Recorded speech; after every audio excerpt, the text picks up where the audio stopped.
ہم اس چیز کو سختی سے کنڈیم کرتے ہیں کہ کسی بھی شخص کی برائی کا وبال اس کے والد کے اوپر یا والدہ کے اوپر ڈال دیا جائے. ہر شخص اپنے اعمال کا جواب دے قیامت والے دن خود ہے.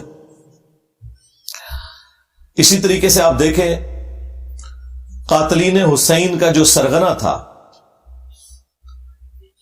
وہ سعد ابن ابی وقاص رضی اللہ تعالیٰ عنہ، فاتح قادسیہ جنہوں نے پرشین امپائر کو گرایا سیدنا عمر کے دور میں رضی اللہ تعالیٰ عنہ، ان کا بیٹا تھا عمر ابن سعد.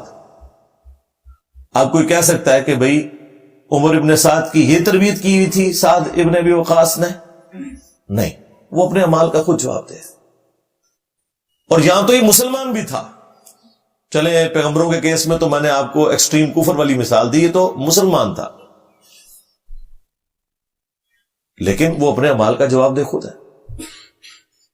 اور اس کے کرتوت اس طرح کے سعد ابن ابی وقاص کو اپنی زندگی میں نظر آ گئے تھے، لیکن وہ کیا کر سکتے تھے؟ دعوت ہی دے سکتے تھے، نگاہ مار کے اس کا دل تو نہیں بدل سکتے تھے.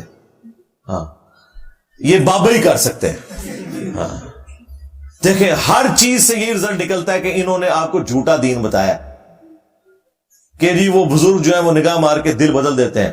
بھئی پیغمبر تو اپنی اولاد کا دل نہیں بدل سکے، سعد ابن ابی وقاص تو اپنے بیٹے کا دل نہیں بدل سکے، تو بابے تو شاہی کوئی نہیں. ہاں، ہر چیز سے یہ رزلٹ نکلتا ہے کہ بابے شاہی کوئی نہیں. حتیٰ کہ صحیح مسلم میں آتا ہے کہ سعد ابن ابی وقاص کا بیٹا عامر بن سعد کہتا ہے کہ وہ اپنے کھیتوں میں تھے، اتنے میں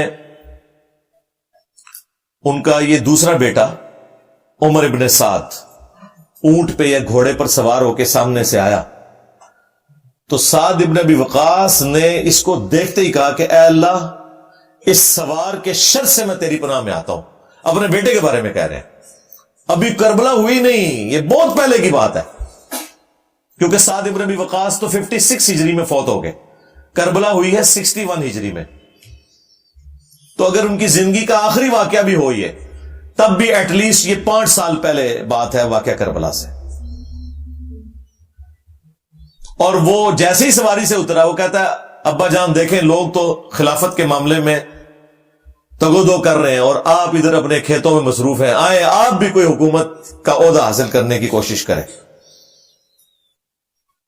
تو حضرت سعد ابن وقاص کو غصہ آتا ہے، وہ اس کے سینے کے اوپر گھونسا مارتے ہیں اور وہ کہتے ہیں کہ اللہ تعالیٰ کو وہ شخص پسند ہے جو متقی ہو، دنیا سے زہد رکھنے والا ہو اور گوشہ نشینی کی زندگی گزار دے.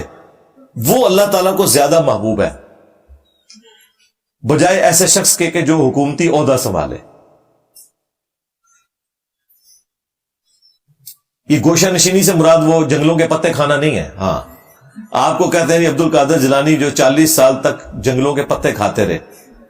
بخاری مسلم میں لکھا ہے کہ نبی الاسلام جب غار حرا جاتے تھے تو ان کی بیوی سیدہ خدیجہ سلام اللہ علیہا ان کو ٹفن میں کھانا باندھ کے دیتی تھی. آپ کے بابے کئی سال تک کچھ کھائیں پیئے نہ، اور ہمارے نبی صلی اللہ علیہ وآلہ وسلم تھوڑی دیر کے لیے غار حرا جائیں تو گھر سے اپنا کھانا لے کے جائیں. تو پھر ہم یہ کہنے میں حق بجانب نہیں ہے کہ میرے نبی سا ہے ہی کوئی نہیں، تیرے بابے تھے شاہی کوئی نہیں. اس کا مطلب جھوٹ بولا ہے تم لوگوں نے. ہر واقعے سے، ہر آیت سے، ہر حدیث سے یہ رزلٹ نکلتا ہے کہ نبی کے جیسا ہے ہی کوئی نہیں، بابے تھے شاہی کوئی نہیں.